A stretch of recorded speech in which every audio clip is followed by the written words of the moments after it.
Hintayin po natin. Does Jesus care when my heart is pain too deeply for mirth and song? As the burdens press and the cares distress and the way grows weary and long. Oh yes, He cares. I know He cares. His heart is touched with my grief. When the days are weary, the long nights dreary, I know my Savior cares. For does Jesus care when I said goodbye to the dearest on earth to me? And my sad heart aches till it nearly breaks. Is it all to be lost easy? Oh yes, He cares. I know He cares. His heart is touched with my grief. When the days are weary, the long nights dreary, I know my Savior cares.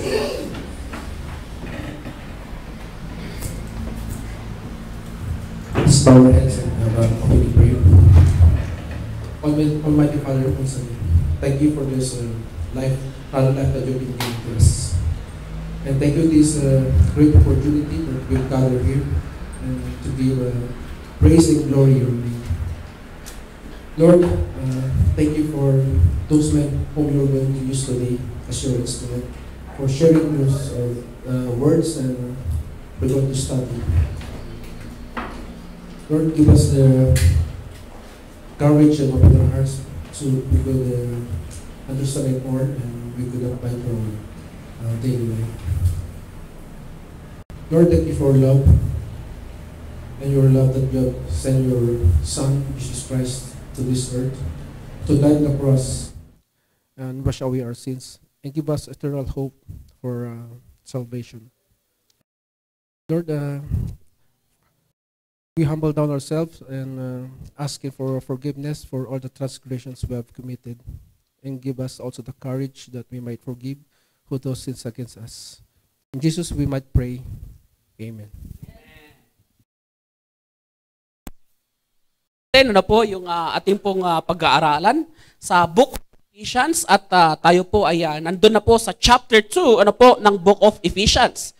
So babalikan po natin ano po yung mga napag-aralan natin nung una, which is doon sa chapter 1 ano po napag-aralan natin yung wisdom at saka yung spiritual blessing. Ayan, dito naman po sa chapter 2 ay pag-aaralan dapat po natin yung the spiritual blessings of grace. Ayan po, ang nakasulat po dyan sa Ephesians chapter 2, verse 1 hanggang doon po sa verse 10. Ayan po. So yan po yung ating pag-aaralan sa Sunday po na ito. At kung titignan po natin mga kapatid, ano po, ay ang chapter 2, ano po, ang chapter 2 po, ito po yung nagbibigay sa atin. Ano po, ang chapter 2 po na naisulat ni Apostle Paul sa Book of Ephesians, ano po, ay ito po yung ine-explain niya kung papaano yung isang Kristiyano siya ay naligtas. Ito pong chapter 2 na ito po rin yung tinatawag din po natin na the most rape na verse dito po sa Biblia. Sapagkat marami pong mga denominational group ano po, ay ginagamit po yung Ephesians chapter 2, verse 8, hanggang doon lang po sa verse 9. Hindi po nila tinutuloy hanggang doon po sa verse 10 at sasabihin nila, you do not need to obey. You do not need to work. You just believe because by grace, you are saved. Ayan po. Isa po ito sa pinaka most controversial na topic sa Book of Ephesians, which is marami pong mga tinatawag natin na mga Bible scholars, ito po ay laging pinagtatalunan pagdating po sa grace. Sapagkat sasabihin nila, you are saved by grace. Totoo naman po. Kaya lang sasabihin nila, no need to obey. No need to work. You just believe and by grace you are saved. Ayan po yung sasabihin nila sa inyo. Which is clearly, mga kapatid, ay pag-aaralan po natin kung totoo po ba. Bigyan natin ng konting background. Ano po ba itong nangyayari dito sa Ephesus at ganito lamang. Yung pagkakasulat at yung pananalita ni Apostle Paul. Dito po sa Ephesus, kung makikita nyo po yung mapa, ayan, ang gaganda po ng mga mapa natin. Huwag nyo na po ito pansinin dahil parang si ano lang po gumawa. Makita nyo yun po yung mapa, no? Nandyan po yung Ephesus. Dito po banda yan. Hindi na isulat dito eh. Saan? Doon, ayan. Hindi nyo sinulat? Bakit nga eh? Sa second and third missionary journey. Ayan. First missionary journey kasi. First missionary journey. Sa second at sa third nakalagay. Ayan. So, doon sa Ephesus, malapit po dyan, about 3 to 5 miles away from doon sa tinatawag natin na yung city, ay meron po silang Temple of Diana. Temple of, tawag dito, Aphrodite. Na kung saan pinag-aralan natin, doon sa chapter 1, in-explain na yan yung andyan yung kanilang blessing. Di ba yung statwa na maraming Di ba? Ayan, tapos merong lumalabas na tubig. Gano'n ba yan? Ayan. So yan po yung so dito po sa Book of Ephesus, pinag-aaralan po nila yung grace. Sapagkat dito po, sa Ephesians, yung Ephesian Christians, pagkamatay po ni Apostle Paul, alam niyo po yung nangyari. During po ng 2nd century, yung church dyan po sa Ephesus, pong nangyari? Nag-depart sa katotohanan. Namatay yung church. So, sino po yung elder na kilala nyo dyan sa Ephesus na sikat? Kilala nyo ba yung pong elder na sinunog ng buhay? Diba? Tinanong siya you renounce your faith. Sabi nung Roman soldier sa kanya, anong sabi niya? The Lord has been so good to me for more than 70 years. Why should I renounce my Lord? Sino po yan? Siya po ay isang elder sa Ephesus. Walang iba kung hindi itong si pangalan na nito. Pati ako, nakalimutan ko tuloy. Ayan, nakalimutan ko tuloy pangalan nitong elder dito sa Ephesus. Ayan po. So dito po sa Ephesus, yung nangyari po dito, mga kapatid, ay dahil po sa sobrang tindi ng persecution, ano pong nangyari? Kasi po, pagka may gathering, anong nangyari? Di ba, meron tayong tinatawag na pagka sa droga, merong raid. Merong raid, rin-raid. Di ba? Ganyan din po sa Ephesus. So ano po yung kanilang pong kaisipan? Sabi na, huwag na lang ako mag-worship kasi baka ma-raid kami. At madamay ako ako ay maikulong. At ako ay malintikan. Ako ay pahirapan at i-persecute ng Ayan po yung kanilang kaisipan. So, isinulat po ni Apostle Paul yung Ephesians chapter 2 para nang sa ganun po ay magbigay sa atin ng clear understanding kung bakit kinakailangan ng obedience sa buhay ng isang Kristiyano. Sapagkat meron din pong pangyayari dito sa Ephesus, dahil dito nga po sa Ephesus na ito ay medyo dumating yung time na sila ay nag-grow, kagaya ng Antioch. Nakita niyo po yung Antioch, di ba? Nung parang lang, kung babasahin niyo yung Book of Acts, parang kakapiranggot lang nung una eh. Pero habang tumatagal, pong nangyari? Naging sila yung sending church. Ito pong Ephesus, ganoon din po yung nangyari. Kaya lang po, ano nangyari? Nagmayabang na sila. Sasabihin nila marami akong nagawa. Diba? Ako yung nagbaptize dito kay Ako yung nag-Bible study sa kina Brother John. Ako yung pumunta doon sa bahay nila, tapos nag-door knocking ako, kaya napunta siya dito sa church. Ako yung ano dito. Kay Brother Fred, ako yung pumupunta sa kanila. Ako yung pumupunta dito. Ganyan po yung nangyari. Ano pong ginagawa nila? Binibilang nila yung kanilang trabaho. Binibilang nila kung ano yung kanilang accomplishment. Sasabihin nila, ako yung ganito. Ako yung ganyan. Ako yung nagpatayo nito. Ako nagpagawa nito. Diba? Lahat ito ay ginawa ko para kay Lord. Ayan po. Nagmamayabang na po sila. Kaya po isinulat ni Apostle Paul yung Ephesians chapter 2 para ipahiya yung mga tao dito sa Ephesus. Ayan, basahin po natin. Shing! Ayan. Bakit walang animation? Meron yan eh. Biglang nag-shortcut eh. Pero ayan. Next. Dapat smooth. Ganyan. Biglang tumalon eh. Nagulat ako, meron kagad. Ayan, balik mo. Bakit nagpapanti na? Wala pa tayo dyan. Ayan. Pag-aralan po natin, yung spiritual death. Ayon po kay Apostle Paul sa Ephesians chapter 1. Yung pong Ephesians chapter 1, hanggang doon po sa verse, basahin po natin, yung Ephesians chapter 2, chapter 1 tuloy yung nabanggit ko, Ayan, yung Ephesians chapter 2, yung verse 1 hanggang doon po sa verse 5, ito po yung sitwasyon, ini-illustrate ni Apostle Paul kung ano yung kalagayan ng isang Kristiyano without the grace of our Lord Jesus Christ. Kung ano yung itsura ng isang Kristiyano kung wala si Kristo sa kanyang buhay. Dito po sa Ephesians chapter 2 verse 1 to 5, tatapikin po natin kung ano ang kalagayan ng isang tao na siya ay hindi pa nag-take effect yung tinatawag natin na yung grace ng ating Panginoong Hesukristo. Ang sabi po sa Ephesians chapter 2 verse 1, ayan, basahin po ni Brother Fred.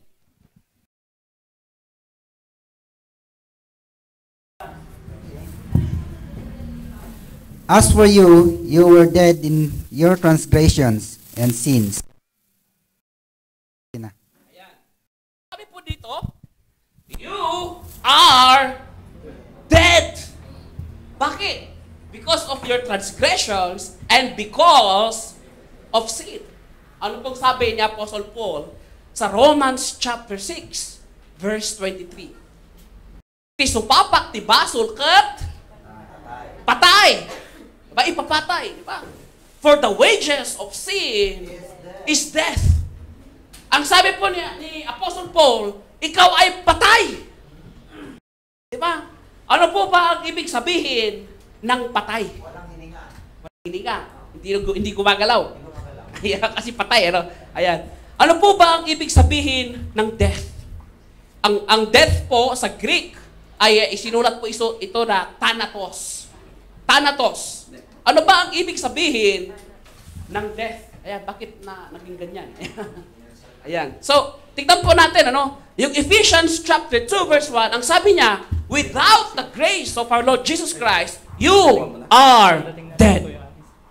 Ayan po yung masakit po na katotohanan. Ang sabi po niya sa James chapter 2 verse 26, ano bang ibig sabihin ng death? Sabi niya yung isang tao, pagka siya, yung espiritu niya ay humiwalay, anong tawag doon? Patay. Ganon din yung pananampalataya pag humiwalay. Yung kanyang action, yung paggawa, yung kanyang obedience, ang tawag doon ay patay na pananampalataya. So sa madaling salita, ang ibig sabihin ng death o kaya ay thanatos is separation. Ikaw ay na-separate. Ano po? Next. Ang sabi po ni Apostle Paul sa kanyang pagkakasulat, ang sabi niya, kung babasahin natin, Ephesians chapter 1, chapter 2 verse 1, sabi niya, ikaw ay patay. Di ba? Ito ba ay patay physically? Hindi po. Sapagkat ang sabi ni Apostle Paul, doon sa sulat niya kay Timothy, sabi niya pwede ka pala na buhay na patay. Diba? Ito po ang sinulat niya at sabi niya, kay Apostle Timothy sa 2 Timothy. Basahin po natin. Ito po sa 1 Timothy chapter 5, verse... Ayan. Basahin po natin sa 1 Timothy chapter 5, verse 5. Ito po ang sabi niya. The widow who is really in need and left alone. Ayan, verse 6 pala. But the widow who lives for pleasure is dead, even while she lives. Ano pong sabi doon? Kahit ikaw ay buhay, physically, kasama ka namin dito. Gumagalaw ka, humihinga ka. Pero spiritually, you are dead. Yan daw po ang kalagayan ng isang Kristiyano pag wala si Kristo sa kanyang buhay. Ikaw ay patay sa harapan ng Diyos. At alam naman natin, mga kapatid, dead man, don't talk. Kaya kahit na anong sigaw mo, Lord, ibigay mo to, ibigay mo yan, ibigay mo to. Ganito, Lord, kailangan ko ng tulong. Maririnig ka ba? You are dead. Diba? Pwede ka bang kausapin ng patay? No. Isaiah chapter 59, verse 1 and 2. Anong sabi doon? Dahil sa iyong mga kasalanan, ikaw ay na-separate, nahiwalay. Sa madaling salita, ikaw ay patay. Ano po ang sabi niya? Hindi naman maikli yung kamay niya, hindi kanya maabot at kayang iligtas. Hindi naman siya bingi at hindi niya marinig yung mga panalangin mo. John chapter 9 verse 31, anong sabi doon? Diba? God does not listen to sinners. Bakit? You are separated from God. Ikaw ay patay spiritually. Kaya kahit na ikaw ay dayok-dok, ano po, sa pagsamba sa Panginoon, kung ikaw naman ay patay spiritually, narinig ka ba? Useless. Yan po. Without Jesus Christ in your life, kahit na anong gawin mo, walang kwenta sapagkat hindi ka niya naririnig, sapagkat ikaw ay patay. Dead man, don't talk. Next. Ito po yung kalagayan natin. Ano pong sabi? Ikaw ito. Ayon si God. Ito yung sin. Anong nangyari? Bakit may bangil? Separate ka sa Diyos. Kaya pala hindi ka niya maabot. Hindi ka niya marinig, merong balakid. Parang pag sa cellphone, di ba, anong sasabihin pagka walang signal? Cannot be reached. Di ba, hindi ka niya maabot. Bakit? Merong balakid. At yan yung kasalanan. Po, merong balakid. So yan po yung itsura ng tao pag wala si Kristo sa kanyang buhay. Pag wala yung grace ng ating Panginoon sa kanya. Anong sabi? Ikaw ay patay. So anong may pagmamalaki mo ngayon? 'Di ba? May pagmamalaki mo ba yung diploma mo sa Diyos? Lord, ang dami kong accomplishment, Lord. Nagsilbi ako sa government, Lord. Marami akong nakurakot, Lord. Nasa Bureau of Customs ako, Lord.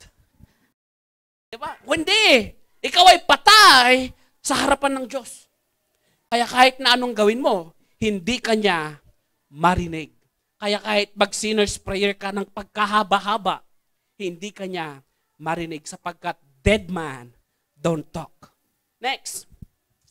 Ang sabi po ni Apostle Paul sa Ephesians chapter 2, verse 2 and 3. Ano pa ba yung kalagayan ko pag si Kristo ay wala sa buhay ko?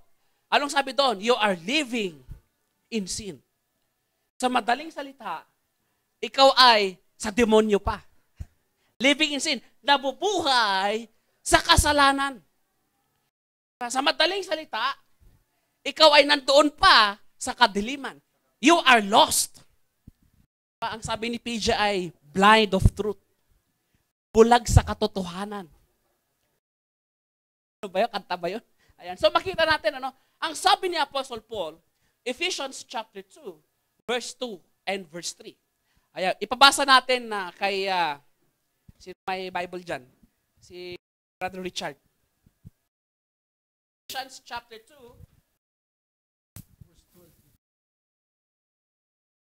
Ephesians chapter 2, verse 2 and 3. in which you used to live when you follow the ways of this world, of the ruler of the kingdom of the air, the spirit who knows at work in those who are disobedient. 3. All of us also live among them at one time, gratifying the cravings of our sinful nature and following its desires and thoughts like the rest. You were by nature objects of wrath. Worldly. Mga kapatid, ikaw pa rin ay makamundo. Next. Ang sabi niya, ano po, sa verse 3, ano po sabi ni Apostle Paul? Ephesians chapter 2, verse 3, anong sabi doon? Diba? You are live in the passions of our flesh, carrying out the desire of the body, and the, ano pa dito? And the mind. Diba? And were by nature children of wrath, like the rest of mankind. Ano pong sabi doon? You are still worldly. Ano pong sabi ni John, Apostle John? 1 John chapter 2, verse 16 and 17. Anong sabi doon? Lust of the flesh, lust of the eyes, the pride of life. Bakit? Worldly ka pa rin eh.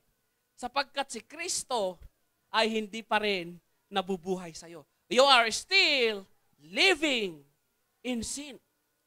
Diba? Yung kasalanan andyan pa rin. Bit mo. Diba? Dala-dala mo pa rin. Diba? Andyan pa rin. Ano? At ang sabi dyan, ano po, ang hinahanap mo ay ano? Material possessions. Diba? The lust of the flesh. Para ang tawag dito, mag-gratify yung sinful nature mo. Ano yun? Puro pleasure. Yan, pinag-aralan po namin kagabi yung Epicurean. Ano ba yung belief ng Epicurean? Yung belief ng Epicurean ano? At dito po sa Ephesus, marami po ang Epicurean. Ano po itong Epicurean? Ito po ay under ng philosophy.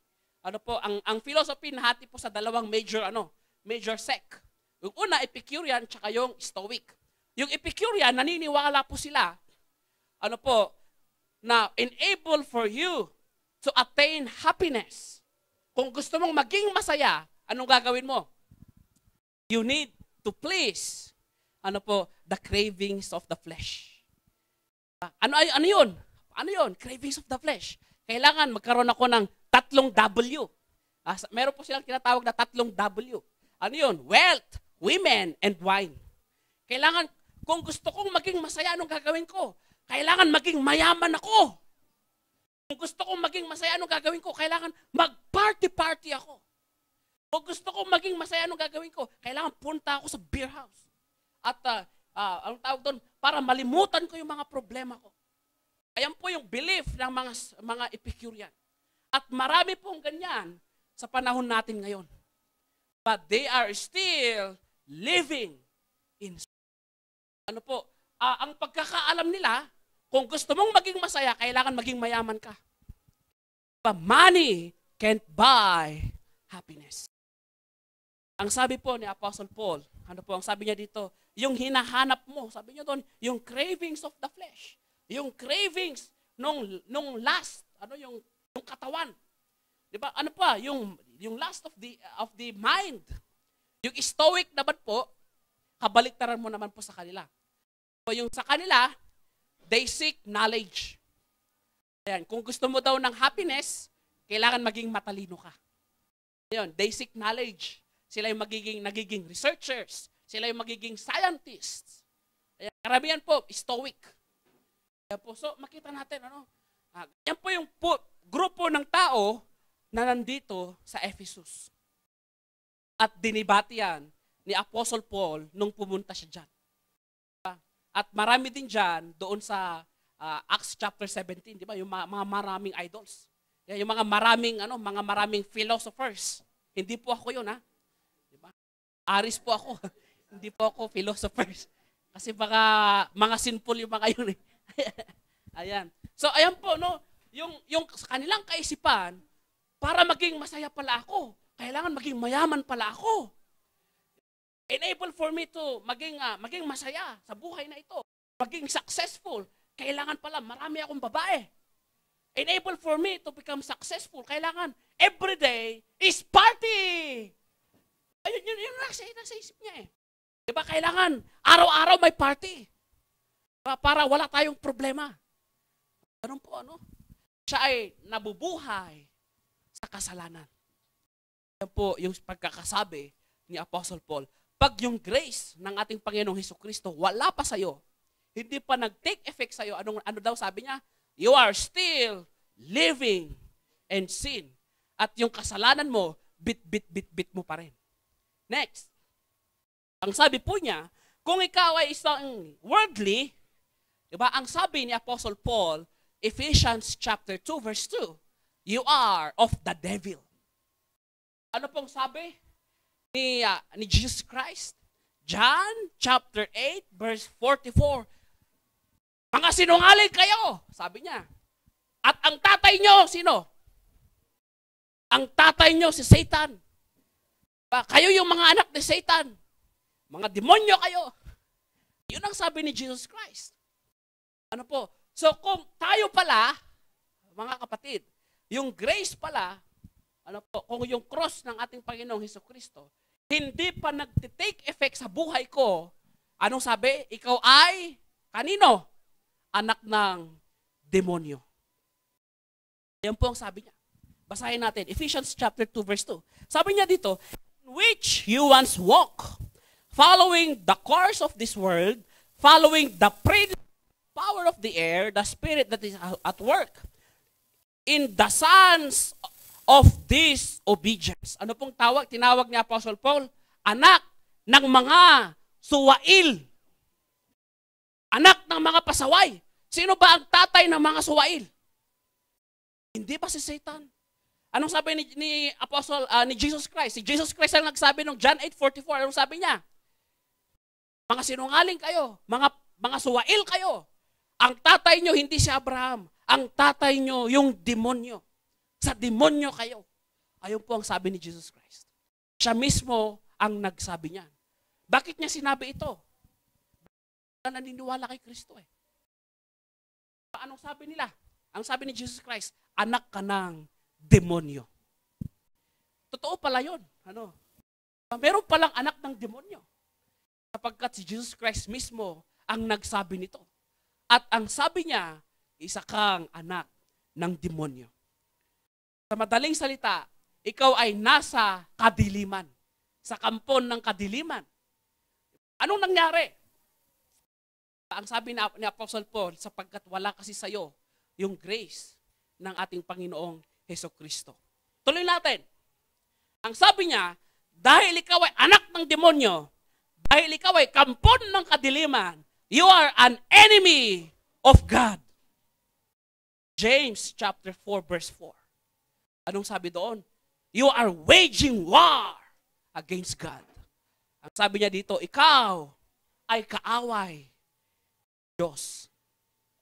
Diba? At ang sabi niya doon sa verse 3, ang naghihintay sa'yo is the wrath of God. Ayun pong sabi doon eh. Ephesians chapter 2 verse 3. Anong sabi niya dito? The children of wrath like the rest of mankind. Sabi, dahil ikaw ay anak ng demonyo, ikaw ay kaaway ng Diyos sapagkat hindi pa nagtitake effect yung dugo ni Kristo.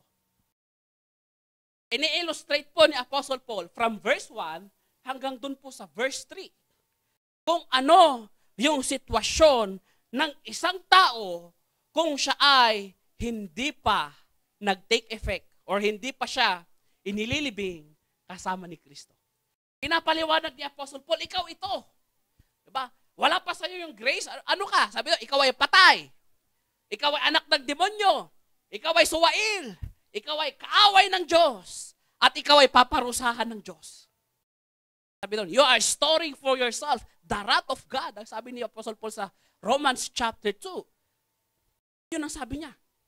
Nag-iipon ka. Romans chapter 2 verse 8, kung hindi ako nagkakamali. Ang sabi niya, you are storing for yourself the wrath of God. Ayun po natin. Ito pong sabi niya, verse 5 pala, sabi niya, but because of your stubbornness, your unrepented heart, you are storing up wrath against yourself for the day of God's wrath, when His righteousness, when His righteous judgment will be revealed. Ayan po. Ayan po yung sabi ni Jesus Christ. Ayan po yung sabi ni Apostle Paul. Pagka wala pa sa'yo, hindi pa nag-take effect sa'yo, yung grace ng ating Panginoon, sabi niya, ito yung naghihintay sa'yo. Ito ka. Ayan ang sabi niya, ito ka. Ikaw ay isang kaaway ng Diyos. Pero ano po yung nangyari? Ito naman po yung pagka-explain ni Apostle Paul nung nag-take effect yung salita ng Diyos sa buhay mo. Yung nag-take effect yung grace ng ating Panginoong Hesukristo. Ching! Ayan, sabi niya, spiritual resurrection. Will you believe me if I tell you I can resurrect the dead? Kaya kong bumuhay ng patay? Sapagkat meron po tayong tinatawag na spiritual resurrection. Pag ikaw, di ba, ang sabi doon sa pinag-aralan natin kanina, di ba, Ephesians chapter 2 verse 1, patay spiritually, ano mangyayari sa patay? Kailangan buhayin mo yung patay. Sa paanong paraan? Ang sabi po ni Apostle Paul, sino daw yung nangbubuhay ng patay? Si Jesus Christ. Ephesians chapter 2 verse 4 hanggang dun po sa verse 7. At ito po ang kanyang pagkakasabi. Yan, basahin ni Sister, Basahin.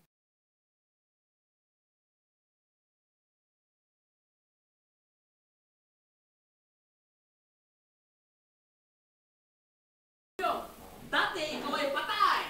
Dati, ikaw ay sa demonyo ka. Ikaw ay enemy ng Diyos. Diba? Ikaw ay storing wrath against yourself. For the day of judgment. Anong sabi doon sa Ephesians chapter 2 verse 4 to 7? Nung ikaw ay nag-obey, ano po sa death, burial, and resurrection ng ating Panginoong Hesukristo, nung ikaw ay nabuhay namang muli, according to the scripture, nung ikaw ay nag-resurrect naman muli, spiritually, anong sabi? Pag-imasa po. But because of His great love for us, God, who is rich in mercy, 5, made us alive with Christ even when we were dead in transgression. It is by grace you have been saved, and God raised us up with Christ and seated us with Him in the heavenly realms in Christ Jesus, in order that in the coming age He might show the incorruptible riches of His grace expressed in His kindness to us in Christ Jesus. Ikaw ay, anong sabi? Bubuhayin namang muli kay Kristo. Ayan po ang sabi niya. Basahin po natin, Yan po yung kanyang pagkakasabi. Sabi niya doon, dahil sa kanyang pag-ibig, verse 4. Ano bang ginawa ng Diyos? Dahil sa kanyang pag-ibig, ano yung ginawa ng ating Panginoong Hesukristo? Romans chapter 5, verse 8. Yan yung kanyang ginawa. Sabi niya, kahit na tayo ay makasalanan, si Kristo ay namatay para sa atin. Dapat sana, di ba? Ako yung ipapako sa krus dahil ako yung makasalanan. Marami akong kasalanan at dapat akong ipako sa krus. Ano nangyari? Si Kristo ang ipinako sa krus para sa akin. Para sa ating lahat.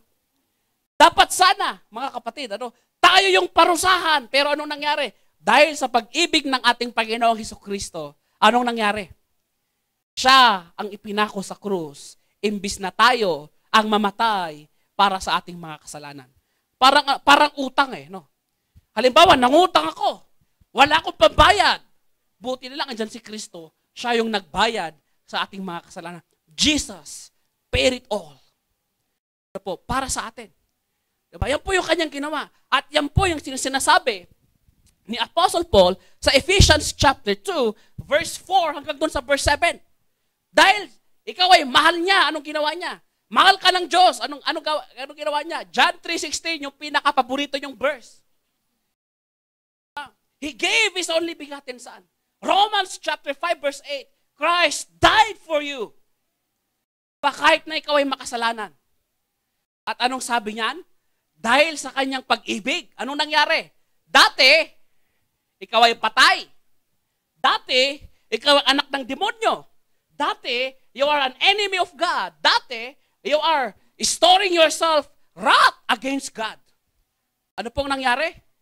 Dahil kay Kristo, ano pong nangyari? Ang sabi niya dyan, ikaw ay nabuhay namang muli. Sabi niya doon sa verse 5, even when we were dead in our trespasses, He made us alive together with Christ. By grace, you have been saved. Ano pong sabi doon? Dati ikaw ay patay. Pero anong nangyari? Binuhay ka naman niyang muli. Ito ba ay physical na resurrection? Ang tinutukoy ni Apostle Paul dito? Hindi. Ang sabi niya doon sa verse 1, patay ka, spiritually. Ang sabi niya doon sa verse 5, ngayon naman bubuhayin ka niya, is spiritually. Ano pong sabi ni Jesus Christ? Shing. Ito na yung sinasabi natin, spiritual resurrection. This is the first resurrection. Yung po yung sinasabi ni Apostle John doon sa Book of Revelation. Ano po? Yan po yung first resurrection. Hindi po yung, iba po yung sinasabi ng mga denominational group na merong first resurrection bodily, second resurrection bodily, merong third resurrection bodily. Sapagkat during ng Battle of Armageddon, maraming mamamatay. So anong mangyari? Magre-resurrect ulit sila. Ang dami namang resurrection. Isa lang po yung resurrection bodily. Pero ang sinasabi po dito, ang sabi ni Apostle Paul, ang sabi ni Jesus Christ, John chapter 3, verse 3 to 5, anong sabi ni Jesus Christ? You must be born again. Kailangan ikaw ay ipanganak namang muli sapagkat ikaw ay patay. Ano pong ginagawa natin sa patay? Nililibing. Ayan, very good. Di ba? Alam ka na pabayaan mo yung patay. Anong sabi? Di ba? Dahil ikaw ay patay, anong gagawin mo? Kailangan ikaw ay ilibing. Ang sabi po, Romans chapter 6, verse 3 to 5, ano yon? Kailangan, dahil ikaw ay patay, anong gagawin? You have to be buried with Christ. Ano pang mangyari? You need to resurrect in Christ. Romans chapter 6, verse 3 to 5. Sa paanong paraan? Ang sabi niya, Colossians chapter 2, verse 12, baptism is burial. Ano po? Your baptism is your burial. Sapagkat ikaw ay patay, kinakailangan kang ilibing. Ano po? Galatians chapter 3, verse 26 to 27. Anong sabi to? Dahil ikaw ay ipinanganak namang muli, isinuot mo na si Kristo, natanggal yung lumang ikaw. Ikaw na ay bago. 2 Corinthians chapter 5, verse 17, you are now a new creation. Sa madaling salita, you are now resurrected. Ano po? Spiritually. Death, burial, and resurrection. Ayan po ang sabi sa Romans chapter 6, verse 3 to 5. Sa paanong paraan? Ephesians chapter 2, verse 5, yan yung kanyang sinasabi. Paano kanya bubuhayin? Romans chapter 6, verse 3 to 5. Bubuhayin kanya spiritually through baptism. At nung ikaw ay nabautismuhan, ano pong sabi? Colossians chapter 1, verse 13, anong nangyari? Inilipat kanya doon sa kanyang kaharian. Hindi ba dati yung sinabi natin kanina doon sa verse 1 hanggang doon sa verse 3? Saan ka dati? Sa demonyo ka dati eh. Pero anong nangyari? Colossians 1:13, inilipat kanya sa kanyang kaharian. Sa kaharian nino? Kaharian ni Kristo. Dati, ikaw ay anak ng demonyo. Pero anong sabi niya? Dahil ikaw ay nabautismuhan, na-receive mo yung gift of the Holy Spirit. Acts chapter 2, verse 38, na-receive mo yung gift of the Holy Spirit. Romans chapter 8, verse 16, ang sabi doon, yung na-receive mo na Holy Spirit, siya yung nagsasabi ikaw ay anak na ng Diyos. Anong nangyari? Di ba dati anak ka ng demonyo? Bakit ngayon anak ka na ng Diyos? Di ba? Yan ang sabi ng ating Panginoon. Dahil yan yung grace na ina-explain, ano po, ni Apostle Paul sa Ephesians chapter 2. Dati, ikaw ay disobedient son. Ngayon, ikaw ay obedient son. Next. Ito yung sabi niya. Diba? Dati, ang sabi niya, ang iniipon mo ay galit ng Diyos. Pero ang sabi niya, Romans 8:17, ikaw ay tagapagmana ni Kristo. Ang iniipon mo hindi na wrath, hindi na galit ng Diyos, kung hindi ang iniipon mo ay ano? Mana. Kayamanan. Spiritual blessings. Yun ang iniipon mo. Hindi na wrath of God. Ang sabi doon sa Book of Romans, kung pag-aaralan natin yung Book of Romans, ang sabi doon, dahil sa kamatayan ni Kristo, siya yung naging peace offering. Peace offering. Sino yung peace offering? Si Kristo. Hindi ba sabi natin kanina, you are an enemy of God. Anong sabi ni Kristo? Friend na tayo. Hindi ba dati kaaway ka ng Diyos? James 4:4. Anong sabi ni Jesus Christ? Basahin natin. John. Ang sabi ni Jesus Christ sa Book of John, si Kristo ang nagsabi nito Ang sabi niya, sa Book of John, John chapter 15, verse 14. You are my friends. Magkaibigan tayo. Pagka merong condition. Magkaibigan tayo, pero, may condition. Ano yung condition? If you do what I command. Nagets nyo po? Dati, kaaway ka ng Diyos. Dati, hindi kayo bati. Pero dahil kay Kristo, nagkaroon ng peace offering. Si Kristo yung peace offering mo. Anong nangyari? You are a friend of Christ. Anong sabi ni Kristo? Magkaibigan tayo. Diba? Kaya lang, ano may kondisyon eh. Parang ganito eh. Brother, ayan, parang ganito eh. Brother Richard, timpla mo ako ng kape para magkaibigan tayo. Parang ganun eh. Diba yan sinasabi ng ating Panginoong Hesukristo? Diba? Itimpla mo ako ng kape para magkaibigan tayo. Ano sabi ni Kristo? Sumunod ka sa akin para magkaibigan tayo. Parang ganun po yung sinasabi niya. Pero ano yung sitwasyon mo dati? Hindi ba kaaway ka ng Diyos dati? Ngayon, dahil kay Kristo, kaibigan mo na ang Diyos. So, dahil kay Kristo, nagkaroon po ng son of adoption. Naging anak ka na ng Diyos. Galatians chapter 4. Ano po anong sabi doon? Pwede ka nang tumawag doon sa Diyos na Ama, sapagkat ikaw ay anak na ng Diyos eh. Di ba? Hindi mo pwede siyang tawagin na Ama kung ikaw ay, yung tatay mo ay yung demonyo. Yung diablo yung tatay mo, paano mo tatawagin yung Diyos na Ama? Di ba? Pero anong nangyari? Dahil kay Kristo, ikaw ay naging anak ng Diyos. Dahil kay Kristo, ikaw ay naging kaibigan ng Diyos.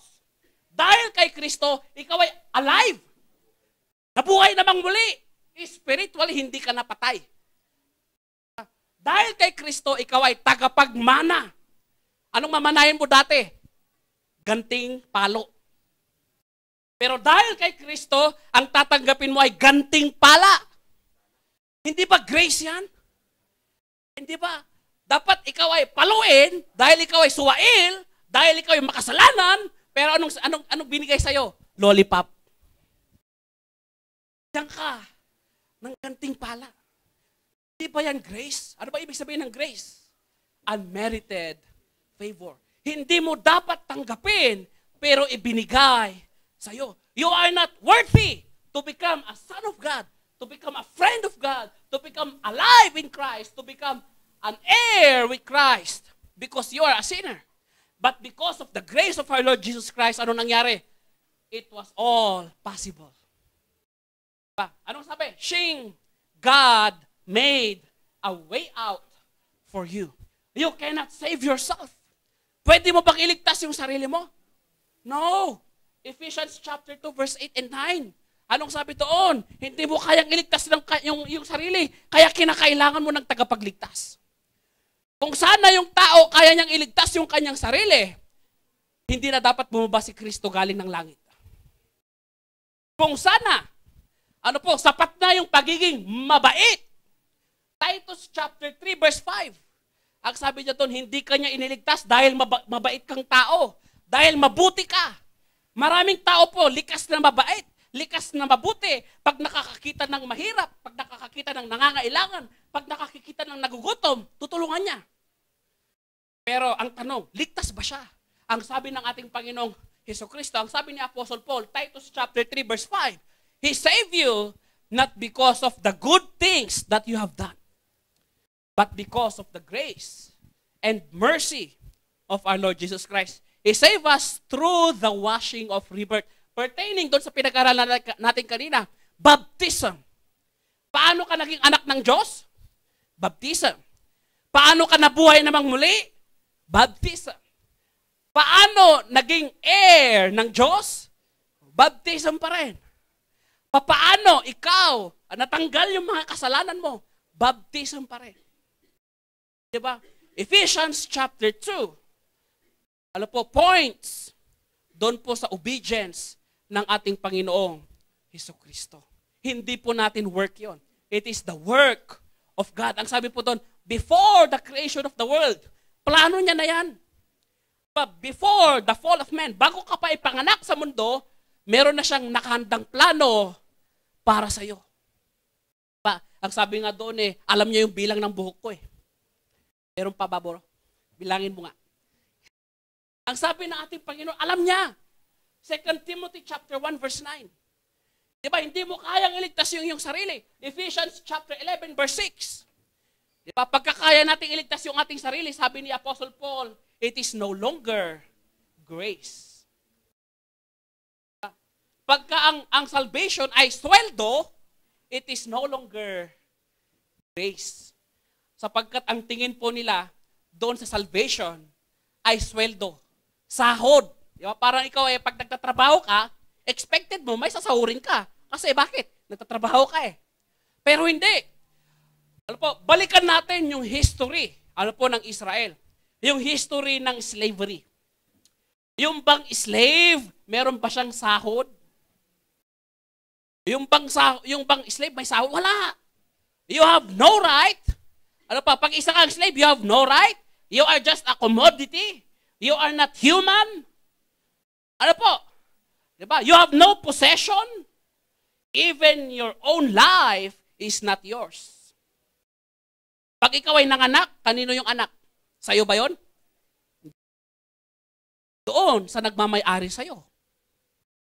Anong nangyari kay Abraham? Diba? Nanganak yung kabit niya.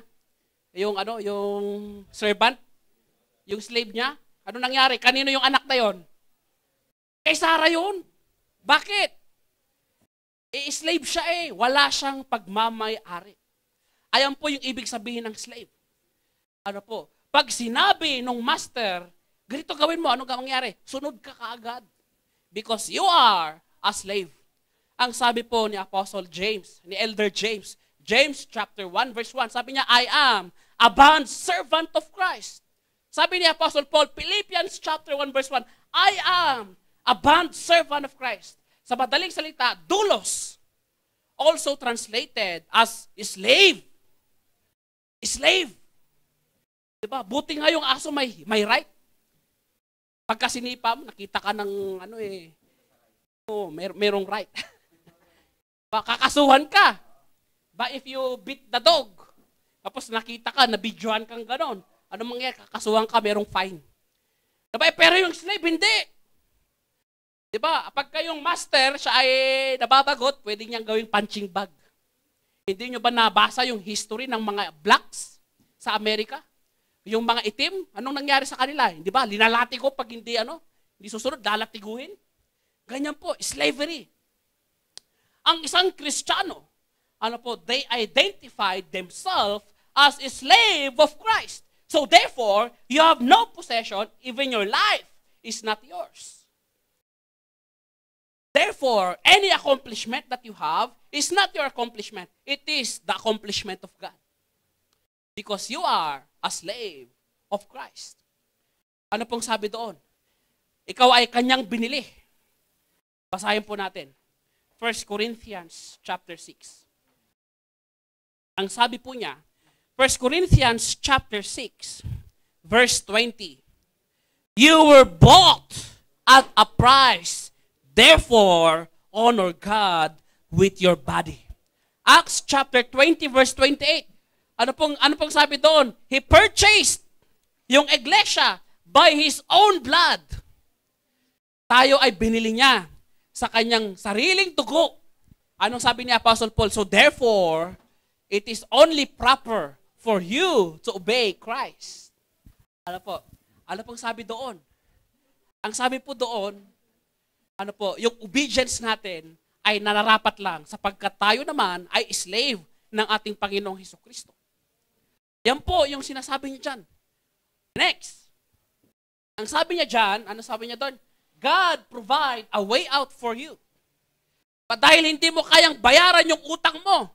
Dahil hindi mo kayang iligtas yung sarili mo. Dahil hindi mo kayang makikonnect sa Diyos. Anong nangyari? God provide a way out for you. Dapat sana paparusahan ka. Pero anong nangyari? Ikaw na nga yung nagkamali. Ano nangyari? Di ba lagi nating sinasabi, nasa tao yung gawa, nasa Diyos ang awa. God provides a way out for you. Yan yung grace.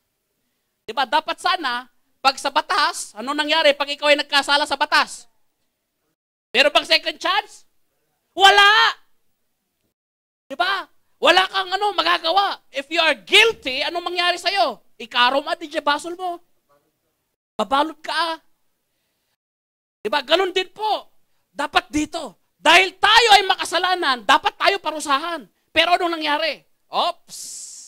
Ako na lang. Ang sabi ni Kristo, ako na lang, Lord. Ako na lang yung papatayin. Para sa kasalanan ng buong mundo. Para sa kasalanan ng tao. God provide a way out for you. Ang gagawin mo na lang ay sumunod sa Kanya.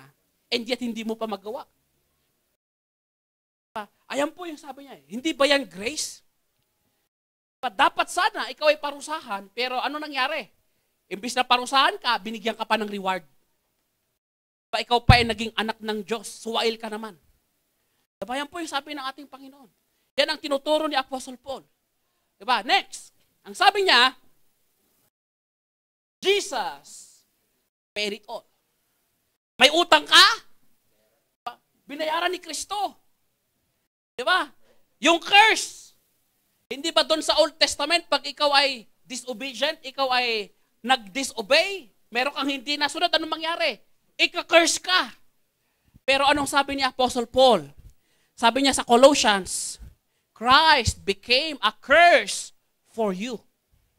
Diba? So hindi po totoo yung tinuturo po ng mga pare tuloy, tinuturo po ng mga denominasyon na pag ikaw daw ay hindi daw nagbigay ng 10%, ika-curse ka ng Diyos. Malaking kalokohan po sapagkat ang sabi ni Apostle Paul, Colossians chapter 2. Ano pong sabi doon? Christ became a curse for you. Ayan.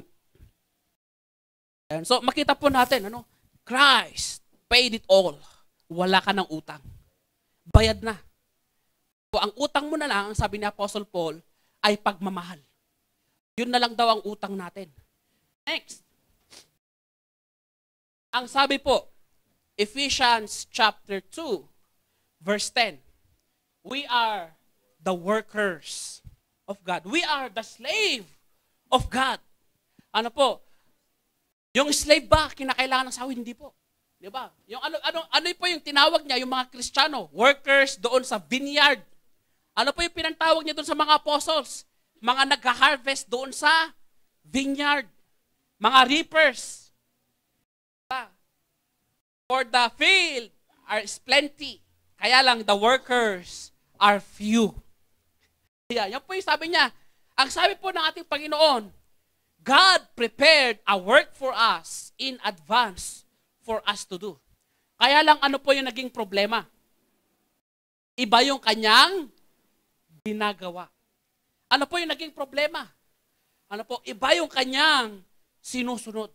Hindi yung prepare ng ating Panginoon para sa Kanya in advance para siya ay makasunod sa Diyos.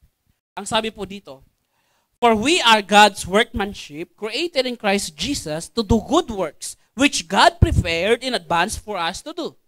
Ano pong sabi dyan? in advance, God prepared a work for you. Bago ka ipanganak sa mundo, meron nang nakahanda. Ano po? Meron nang nakahanda na gagawin mo. Kaya lang ano nangyari? Iba yung kanyang ginagawa sapagkat siya ay suwail. Isang suwail. Diba? Ang sabi po ng ating Panginoon, ang sabi ni Apostle Paul, ano po? This is the work of the Lord. Ephesians chapter 15, verse 58. For our labors is not in vain. Ano pong sabi doon? Sapagkat meron kang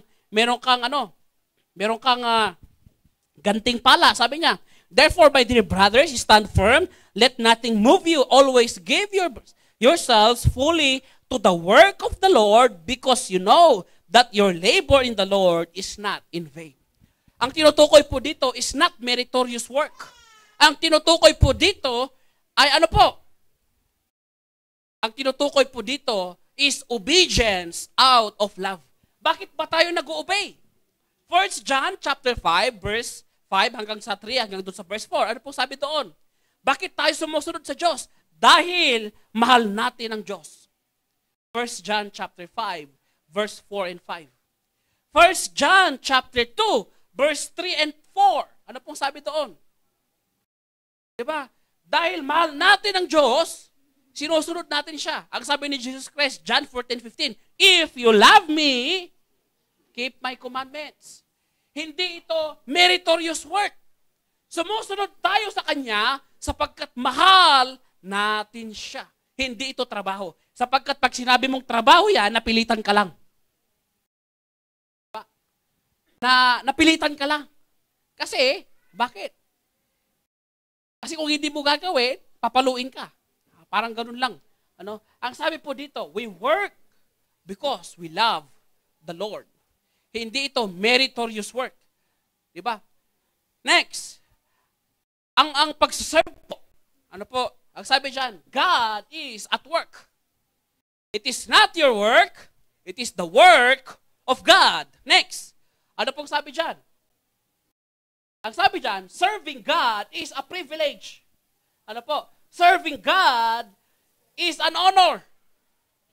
Dapat sana, ikaw ay itapon doon sa dagat-dagatang apoy dahil ikaw ay isang makasalanang tao, pero anong nangyari? Binigyan ka pa ng second chance para ikaw ay maging servant niya. Diba? Binigyan ka pa ng second chance para ikaw ay maligtas. Dapat sana, tayo ay tamaan ng kidlat. Diba? Tayo ay, ang tawag doon bagsakan ng bagsakan ng building, parang gano'n, nangyari sa Session Road. Dahil makasalanan ka. Pero anong nangyari? God, binigyan ka pa ng second chance. Serving God is a privilege. Anong nangyari sa mga demonyo?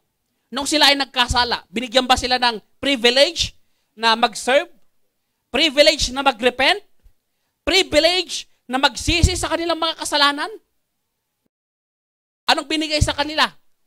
Nung sila ay nag-fall, ang binigay sa kanila is condemnation. Pero anong binigay sa tao nung siya ay nagkasala? Condemnation ba agad? Hindi. Binigyan siya, ng repentance. Binigyan siya ng baptism. Binigyan siya ng pagsisisi. Binigyan siya, ng Bible, the best instruction before leaving earth, para nang sa ganon, siya ay maligtas. Diba? It is a privilege. It is an honor. We don't deserve it. We don't deserve to serve God. Pero anong nangyari? God made us a second chance to serve Him. Ayan ang grace. Obedience is grace. Serving God is grace. Sapagkat you don't deserve it. Pero anong nangyari? Parang yung nag-a-apply sa trabaho, hindi ka dapat tanggapin sapagkat ikaw ay hindi qualified. Anong nangyari? Tinanggap ka. Diba, dapat sana ikaw ay hindi tanggapin, i-reject ka sana at itapon doon sa basurahan sapagkat you are underqualified. Ano nangyari? Christ made a way out for you. Ginawa kanyang workmanship kahit na ikaw ay hindi deserving. Ginawa kanyang God's workmanship kahit na ikaw ay makasalanan. Hindi ba yan grace? Ang sinasabi po ng mga kapatid natin sa denomination ay, yung grace lang daw ay, basta mananampalataya ka lang, yung salvation lang daw yung grace. Hindi po. Obedience is also grace. Pagkat hindi ka dapat mag-obey sa Kanya. Ang dapat sa'yo, ano na mangyari? Itapon sa dagat ng apoy. Pero anong nangyari? God gave you a second chance. Baptism is also grace. Sapagkat, ano pong meron doon sa baptism? Merong repentance, merong confession, ano pong meron doon? Merong faith, ano pa, and then obedience. Hindi ba yan grace? Dapat sana dahil ikaw ay makasalanan, hindi ba dapat ang linagay doon ay punishment? Pero anong nangyari? Binigyan ka ng guidelines para ikaw ay maligtas. Meron po tayong katanungan? Questions po?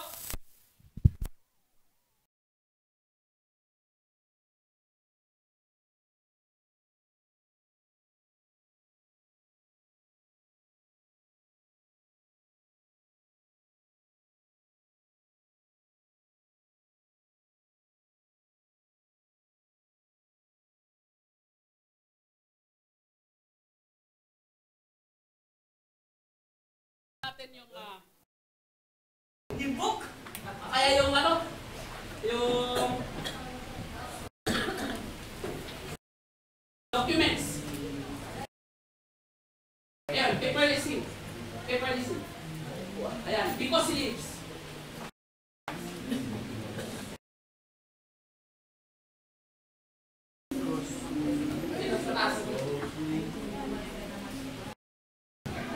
Kantayin po natin yung because he lives. At pagkatapos nito ay tawagin natin sila Brother Arnold. At saka yung mga estudyante para sa ating manguna, sa ating Lord's Supper. At bago tayo dumako sa ating Lord's Supper ay dapat alalahanin po natin na we don't deserve yung mga bagay na binigay sa atin ng ating Panginoong Jesucristo.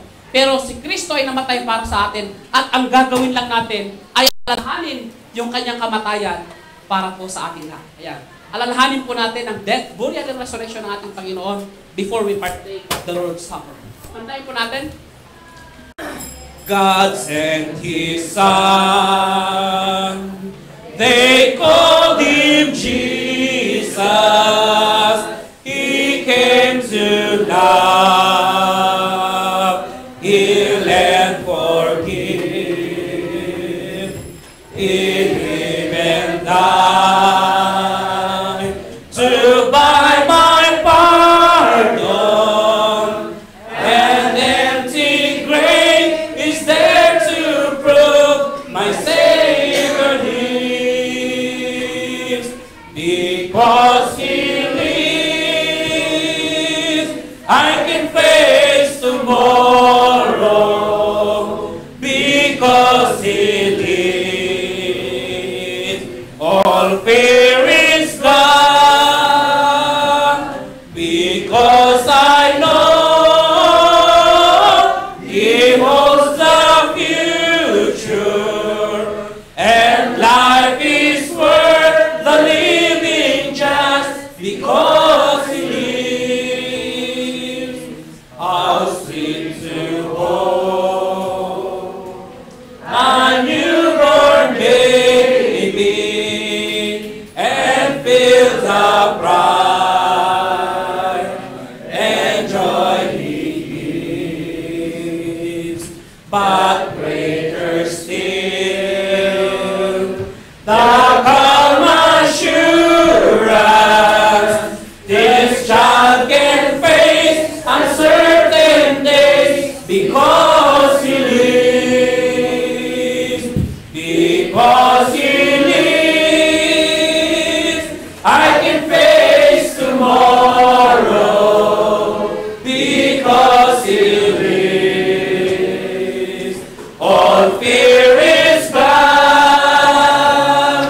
Because I know He holds the future, and life is worth the living just because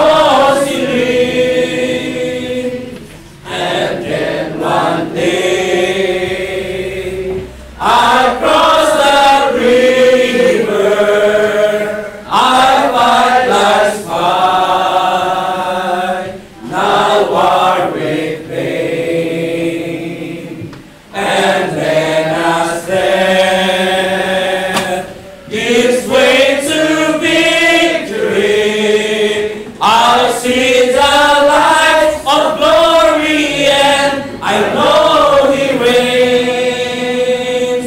Because He lives, I can face tomorrow. Because He lives, all fear is gone. Because I know He holds the future, and life is worth the living just because He lives.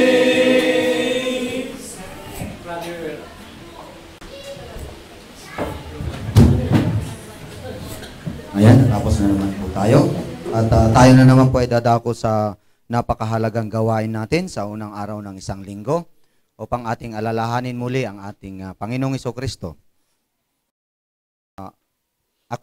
Akin pong babasahin sa unang Corinthians chapter 11 verse 23. Ganito po ang pagkasabi ni Apostol Pablo, sapagkat ito ang turo ng tinanggap ko mula sa Panginoon at ibinibigay ko naman sa inyo. Noong gabing siya'y ipinagkanulo, ang Panginoong Hesus ay dumampot ng tinapay, nagpasalamat at pinira-piraso iyon at sinabi, ito ang aking katawan na inaandog para sa inyo. Gawin ninyo ito bilang pag-alaala sa akin. Matapos maghapunan, dumampot siya ng kupa at sinabi, ang kupang ito ang bagong tipan na pinagtibay ng aking dugo. Tuwing inumin ninyo ito, gawin ninyo bilang pag-alaala sa akin. Sapagkat tuwing kakain kayo ng tinapay na ito at iinom sa kupang ito, ipinahayag ninyo ang kamatayan ng Panginoon hanggang sa kanyang muling pagparito.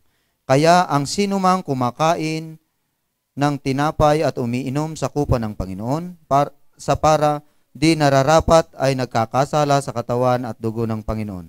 Kaya't dapat siyasatin ng tao ang kanyang sarili bago siya kumain ng tinapay at uminom sa kupa, sapagkat ang sinumang kumakain at umiinom ng hindi kinikilala ang kahalaghan ng katawan ng Panginoon ay kumakain at umiinom ng kahatulan laban sa kanyang sarili.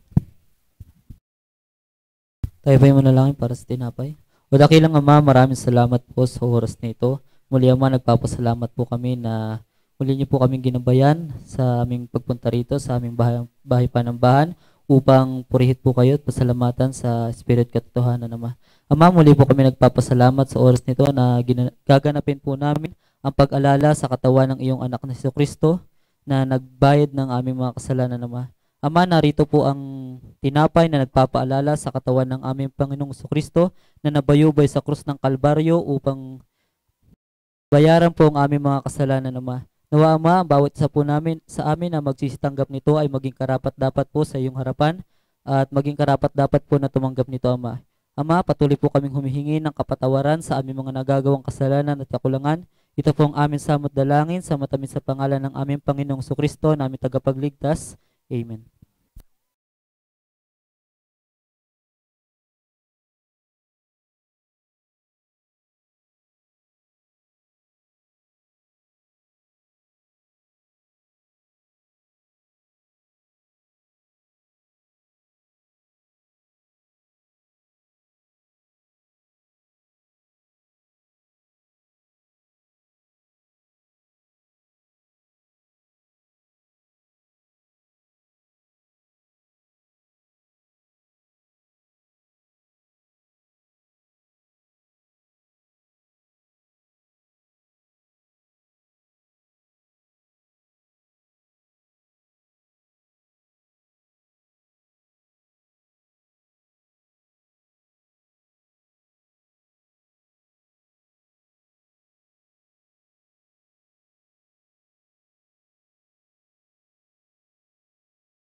Tayo po'y manalangin para sa hubas.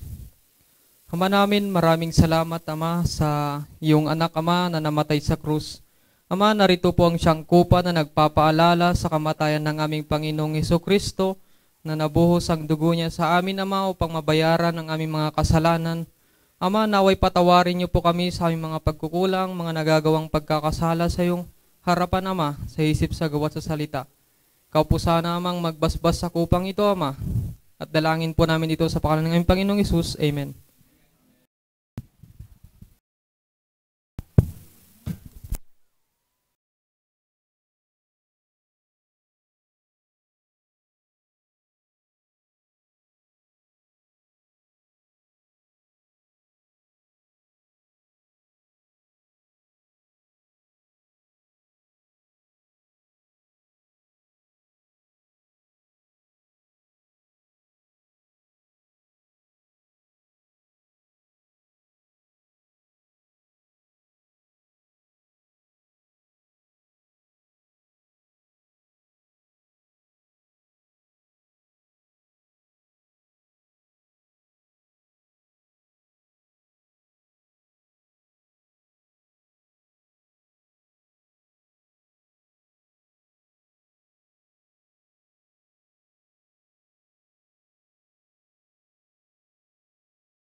Tayo na po ay dadako mga brother and sisters sa pagbibigayan.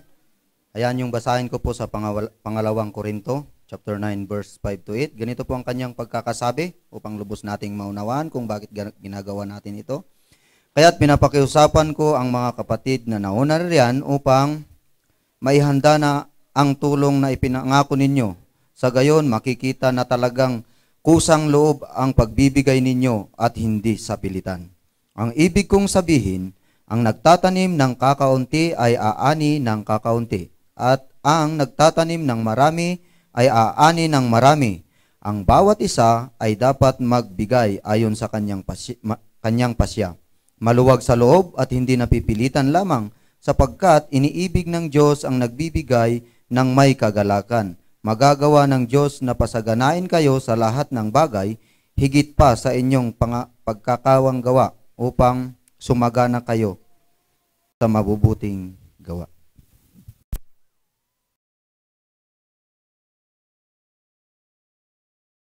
Tayo po ay manalangin para sa ambagan. Diyos na mapagpala at makapangyarihan sa lahat, Ama, kami po ay muling lumalapit sa inyo sa umaga pong ito. Kami po ay nagpapasalamat sa lahat po ng biyaya ninyo pong ipinagkakaloob sa amin. Sa mga oras po na ito, Ama, nandirito po kami upang gawin ang isa sa inyong mga ipinag-uutos, ang pag-aambagan sa loob ng iglesia. Hiling po namin, Panginoon, na sana'y bendisyonan niyo po ang mga salaping malilikom sa linggong ito. Sana'y makatulong po ito sa pagpapalaganap ng iyong mga salita sa lugar pong ito. Tulungan niyo po sana, Panginoon, ang bawat isa sa amin pong hanap buhay sa araw-araw. Kayo po sana, Panginoon, ang magbigay ng mga biyaya sa bawat isa sa amin. At muli, Panginoon, humihingi po kami ng pagpatawad sa aming pong mga pagkukulang na nagagawa sa iyo. Ang lahat po ng ito ay aming dalangin sa pangalan po ng aming Panginoong Hesus na aming tagapagligtas. Amen.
Shake niyo yung mga katabi niyo.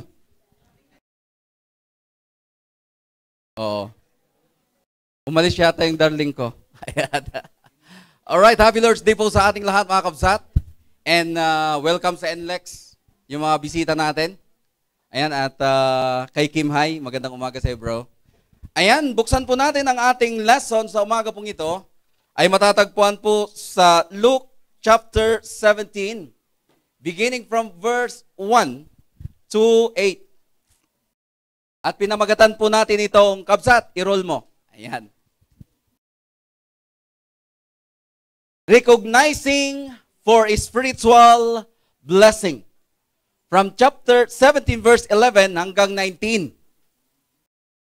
Maraming mga tao, never man lamang nilang nire-recognize yung mga spiritual blessings ng Diyos.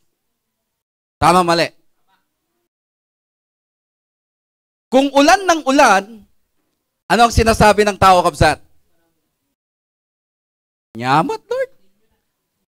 3 weeks nga agtuton. Han mi nakita day jay aldaw. Di ba? Ay, aldaw ba? Araw. Di ba? Hindi namin nakita yung araw, 3 linggo ng ulan. Hindi man lamang pinasalamatan ng Diyos sa mga biyaya na ito na pinagkaloob sa tao. Iisipin mo, sa panahon na ito, sa buwan na ito po yung tinatawag ng pag-asa na El Nino. Pero sa NLEX, meron tayong El Niña. Si Sister Niña. Ayan. Di ba? Merong El Niña. Di ba? Pag El Niña naman, ulan ng ulan. La Niña wala. El Niña. La Niña. Ayan, sorry. Ayan. Nagkamali pa, no? Nanjoke na nga, mali pa. Kung hindi umulan, magrereklamo. Hindi man lamang niyang magpasalamat. Kung hindi umulan, diba, isipin niyo mga kabsat, ano ang kalagayan ng mga kababayan natin sa baba? Sobrang init. Diba? Talagang pataktak ang pawis mo doon. At pangalawa, isipin mo, paano sila magtatanim ng palay? Hindi wala din tayong makakain, kabsat. Kaya ang nagpapakain sa atin ay ang Vietnam. Bakit? Doon naggagaling yung bigas natin. And ano pa mga kabsat? Kabsat, i-roll mo na nga kabsat. Tignan nyo po, ulan. Pangalawa, yung araw. Diba? Laging mainit. Laging nagre-reklamo. Nyamat, traffic. Diba? Blessings yung traffic, Brother Fred. Diba, Uncle Jun? Ba't nawala si Uncle Jun? Diba? Pag traffic, blessings yun. Bakit? Makakapagpahinga ka, Brother Arnold. Diba? Walang masyadong pasahero eh. Alangan naman mag-iinit ka, magagalit ka, mga kabsat. Kaya ito po yung mga bagay na never man lamang nire-recognize ng tao, yung mga maliliit na bagay na pinapakita sa atin ng Diyos, na binigay ko yan para sa iyo. And even yung mga sakit, that is also a blessings. Pag ikaw ay nasa banig ng karamdaman, philosopher, that is also a blessings for you. Kung ara ka buhok, that is also a blessings for you. Kahit meron po akong 4 na saka, this is also a blessings for me. Di ba? Bakit? Sa mga bagay na ito, dito nakikita talaga kung ano tayo sa harapan ng Diyos. Alright? Kaya, kabsat, i-roll mo, kabsat. Bakit? Ayan. Ano po yung gusto pong iparating sa mensahe na ito, mga kabsat? To show that Jesus Christ is the source of all spiritual blessings. Sino ba ang source ng spiritual blessings na ito, mga kabsat?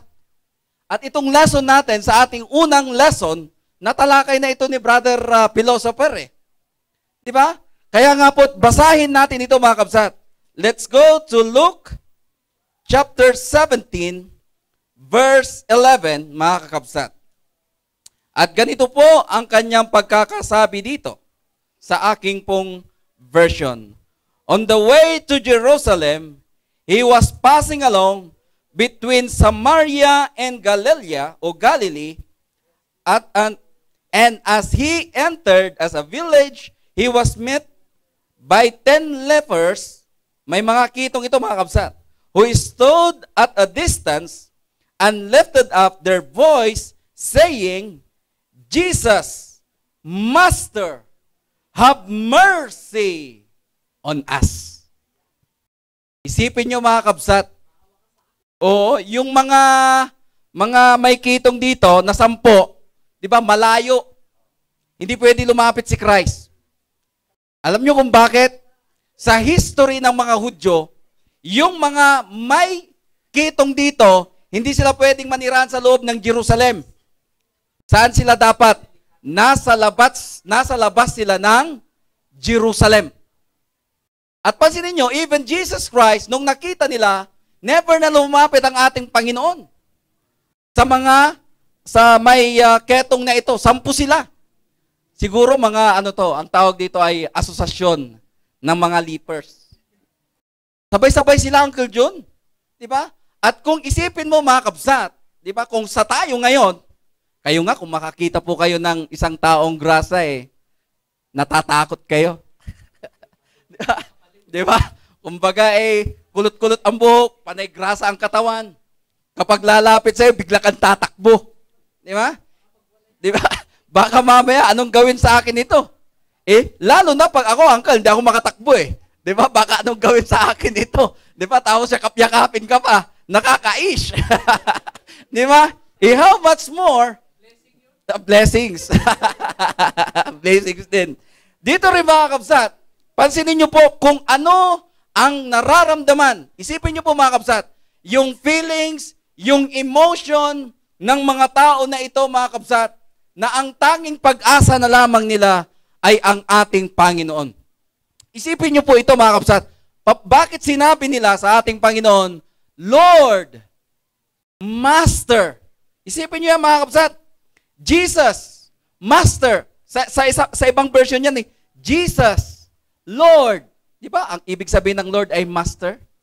Have mercy. Di ba? Ano po, ma'am?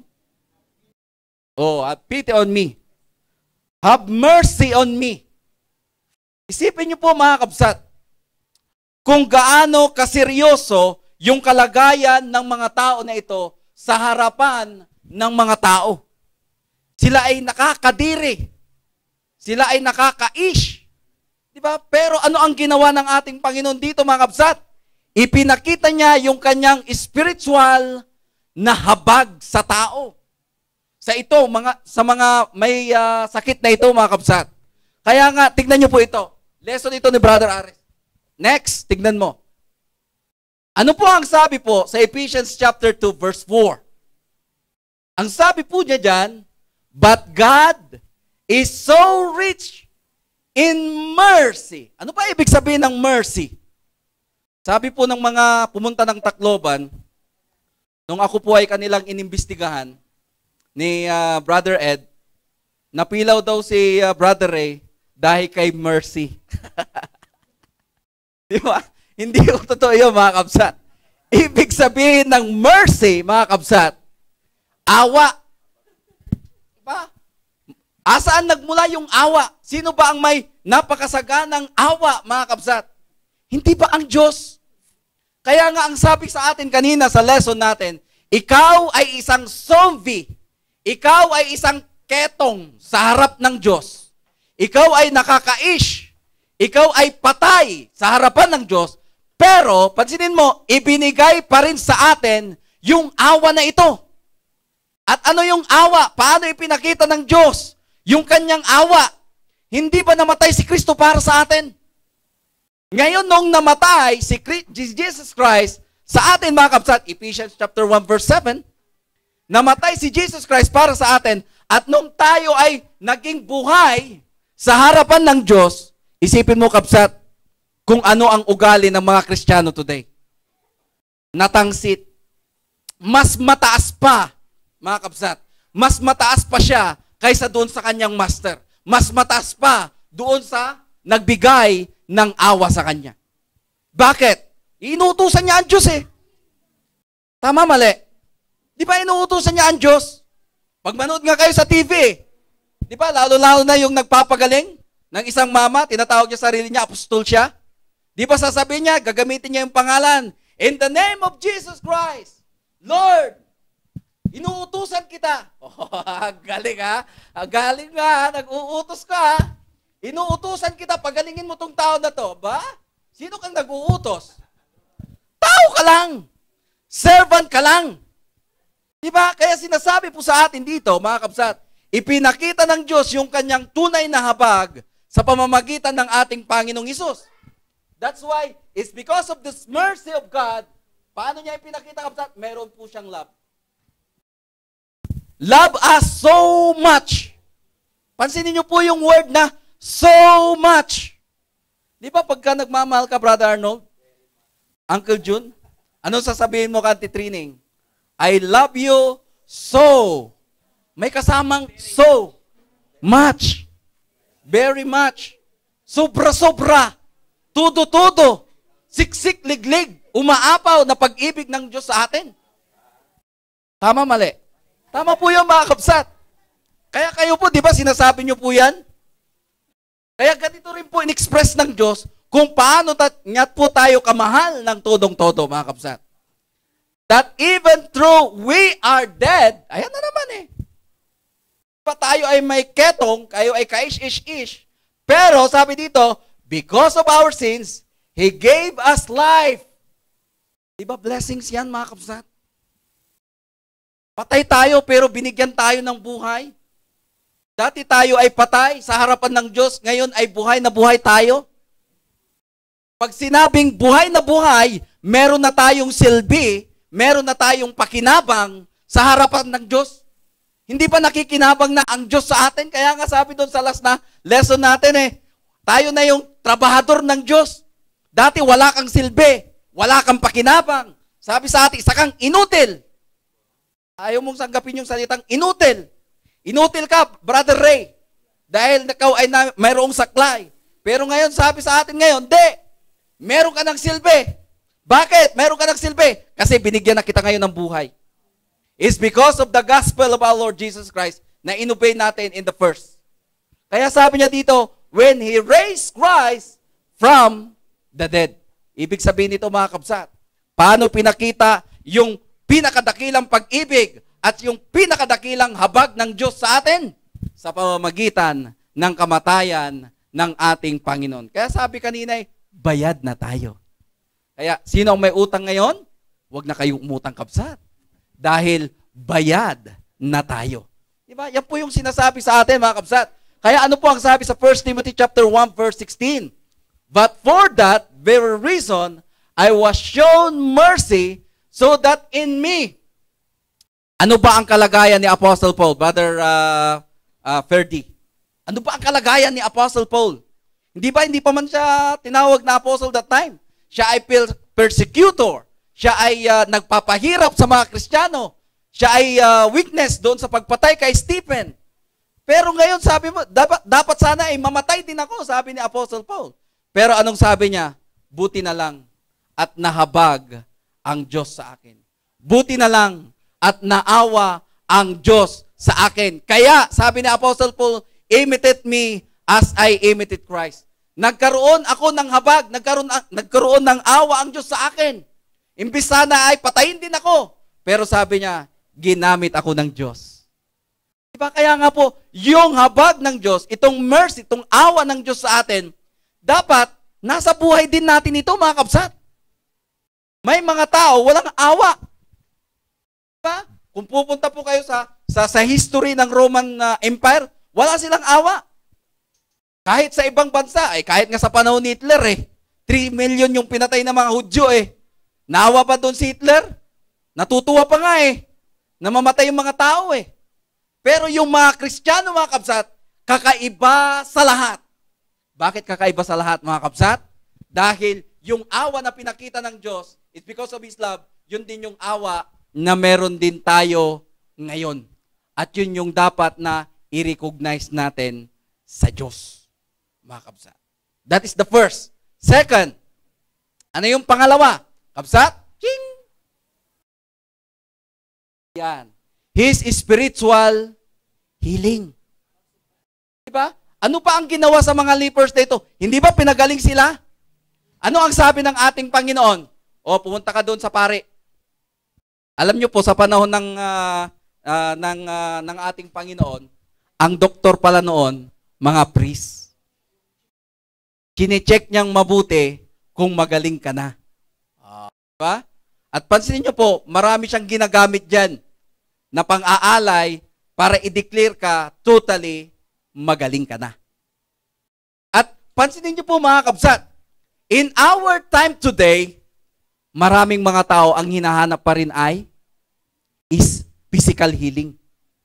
Kaya kung may mga himala, mga kabsat, pag sinabi, doon sa Agoo may naghihimala, si Mama Mary, dito, ulumuluha pa ng dugo. Lahat ng mga tao pupunta doon. Di ba? Anong hinahanap? Physical healing. Di ba? Pero ano po ang sinasabi? Alin ba ang mas mahalaga sa ating Panginoon? This is a shadow, mga kabsat. Kung itong mga tao na to napakahalaga sa Panginoong Hesus at gusto niya silang pagalangin is physically, mga kabsat, ang gusto ng ating Panginoon, mas mahalaga na pagalingin spiritually tayo, mga kabsat. I-roll mo, kabsat. Tignan niyo po ito. In Matthew chapter 9, verse 1 to 8, alin ba ang mas mahalaga sa Panginoon dito? Kung aaralin po natin itong mabuti. Hindi ba sabi ng ating Panginoon, doon sa taong paralytic, mga kabsat, hindi siya nakakalakad, anong sabi ng Panginoon? Son, be a good cheer. Your sins are forgiven. Ano pa ginawa ng ating Panginoon dyan? Pinagaling ba siya? Nauna bang pinagaling siya? Or pinatawad siya?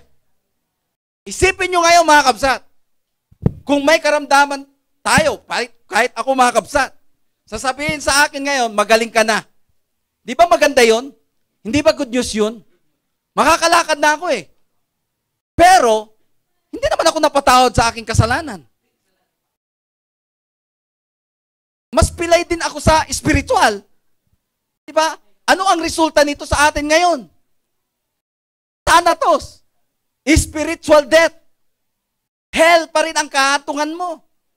Di okay na ngayon na kahit di ka pinagaling ng Diyos, pero ang pinagaling niya pala sa atin ay spiritual healing. Inalis niya yung ating mga kasalanan.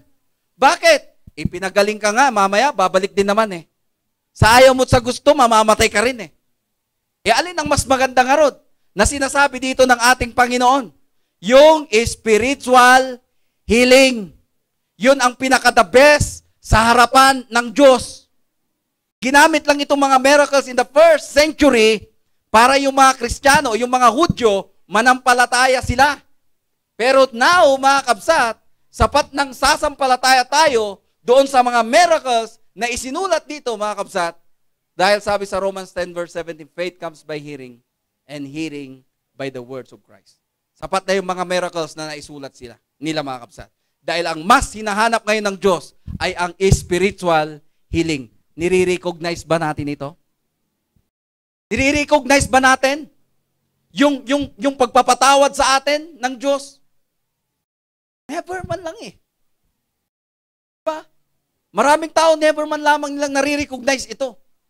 Never man lamang nilang iniisip na ako ay basura sa harapan ng Diyos. Na ako ay walang silbi sa harapan ng Diyos. Pero ngayon ako ay naging buhay sa harapan ng Diyos. Hindi ba dapat nire-recognize natin ito, mga kabsat? Next, mga kabsat. Ano po yung susunod na lesson natin? His spiritual joy. Hindi ba ang Diyos nagagalak? Hindi ba nandun yung kagalakan niya? Lalong-lalo na sa isang taong makasalanan na nagbalik loob sa Diyos. Hindi ba pati yung mga anghel naggagalak sa langit? Luke chapter 15 verse 7. Di mas lalo na ang ating Panginoon kung ang isang tao ay magbalik loob sa Kanya. At dito, mga kabsat, pinagaling ba sila? Yung 10 lepers na ito, mga kabsat, pinagaling ba sila? Yes! Pero ilan yung bumalik sa Kanya? At maraming mga tao ganyan. Pagkailangan ng blessings, Lord, I need your blessing right now. Pag naibigay yung blessings, wala na naman si Lord. Diba? Asaan na ngayon yung kagalakan ng Diyos. Every time na tayo po ay nagpapasalamat, mga kabsat, nalulugod ang Diyos, nagagalak ang Diyos, at inaasahan ng Diyos na bawat pagpapasalamat natin, mga kabsat, nalulugod ang Diyos. Pero ang problema, hindi tayo marunong magpasalamat eh. Meron nga akong kilalang tao eh. Bunot ng bunot. Pag may nakaserve na pagkain, bunot agad. Never man lang nagpasalamat. Never man lamang nagpray. Inaasahan ni Jesus Christ. Ano po ang sabi niya dito, mga kapsa? Balikan natin ha. Ang sabi po dito sa verse 16 and 17, and he fell on his face at Jesus' feet, giving him thanks. Now he was a Samaritan. Then Jesus answered, were not 10 cleansed? Where are the 9? Diba? Diba 10 kayong pinagaling ko? Pero bakit? Isipin nyo, mga kabsat, yung pinagaling ng ating Panginoon, yung 9 doon, mga Hudyo. Yung isa dito ay isang Samaritan, Gentiles. Pero pansinin nyo, ang bumalik sa kanya, yung nakakais talaga. Yung isang hintil. At anong sabi ng Diyos sa kanya o sabi ng ating Panginoon? Hindi ba 10 kayo? Asaan na yung siyam? Siguro, mga kabsat, noong sila'y napagaling, excited silang makita yung family nila. Diba? Excited silang makita yung mga mahal nila sa buhay. Bakit? Isipin nyo kung gaano katagal na naalipin sila ng sakit na ito. Pero anong sinasabi dito sa atin na inaasahan ng Diyos? Lagi tayong nagpapasalamat. Bakit? Yun yung kanyang spiritual joy sa atin. Ang tanong, mga kabsat, lagi ba tayong nagpapasalamat? Sa maliit o malaki, nagpapasalamat ba tayo? Minsan, apay nga kastangay. Meron po akong kwento, mga kabsat. Meron pong maglola ito.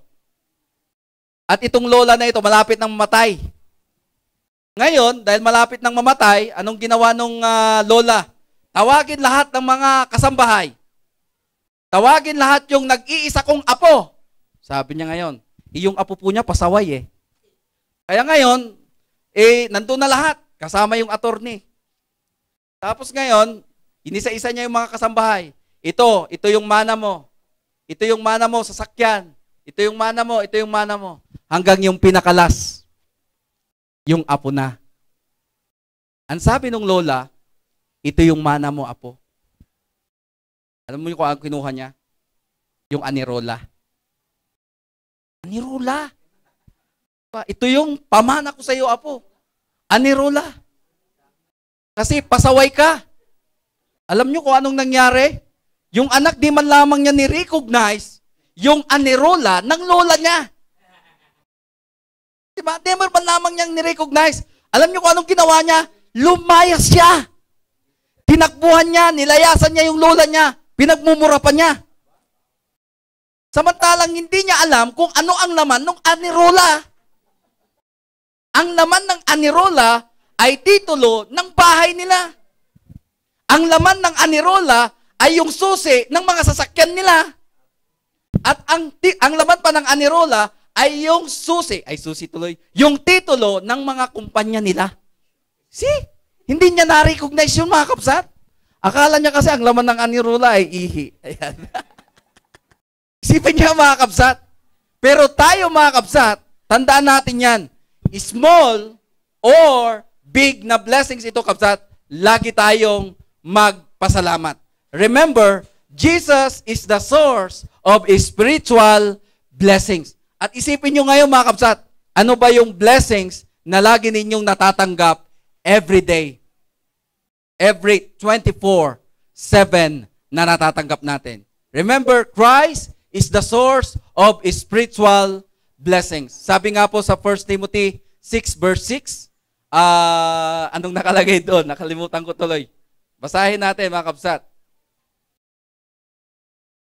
A godly, sabi niya, with contentment is a great, ano nakalagay doon? Basahin na hang natin. Ayan. 1 Timothy chapter 6, verse 6. Ano po nakalagay doon? Basahin natin. Ang sabi dito, but godliness with contentment is great gain. Therefore, makontento tayo kung anong meron tayo at ipagpasalamat natin sa Diyos ang lahat ng mga bagay na meron tayo. Dahil yan ay binigay sa atin ng Diyos. Ano yung tatlong lesson na napag-aralan natin ngayon mga kabsat? His spiritual mercy, His spiritual healing, and His spiritual joy. Kaya, joy ang number one. Magandang umaga po.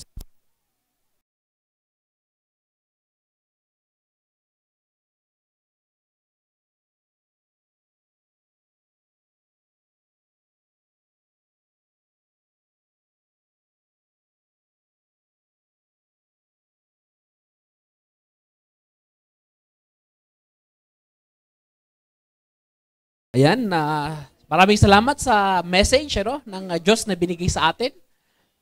Kantahin natin yung tawag dito count your blessings kung meron.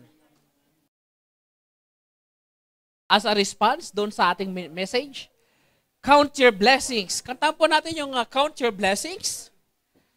Ayan, at pagkatapos nito ay tawagin natin si Brother Fred para sa ating closing prayer. Count your blessings. Kantahin po natin. When upon life's billows you are tempestuous, when you are discouraged thinking all is lost, count your many blessings, name them one by one, and it will surprise you what the Lord hath done. Count your blessings, name them one by one. Count your blessings, see what God hath done. Count your blessings, name them one by one. Count your many blessings, see what God hath done. Are you ever burdened with a load of care? Does the cross seem heavy you are called to bear? Are you ever burdened and down will fly? And you will be singing as the days go by. Count your blessings, name them one by one. Count your blessings, see what God hath done. Count your blessings, name them one by one. Count your many blessings, see what God has done. When you look at others with their lands and gold, think that Christ has promised you is well untold. Count your many blessings, now they cannot buy your reward in heaven or your home on high. Count your blessings, name them one by one. Count your blessings, see what God has done. Count your blessings, name them one by one. Count your many blessings, see what God has done. So amid the conflict, whether great or small, do not be discouraged, God is over all. Count your many blessings, angels will attend. Help and comfort, give you till your glorious land. Count your blessings, name them one by one. Count your blessings, see what God hath done. Count your blessings, name them one by one. Count your many blessings, see what God hath done. Tayo po tayo at tawagin natin si Boyfriend para sa ating closing prayer. Happy Lord's Day mga kapatid. Tayo po ay manalangin. Amang banal na makapangyarihan sa lahat, kami po muli ay nagpapasalamat sa iyo sa umagang ito at ginabayan niyo po kami, lalong-lalo na po sa aming pong pag-aaral ng iyong banal na salita at yung mensahe po, Panginoon.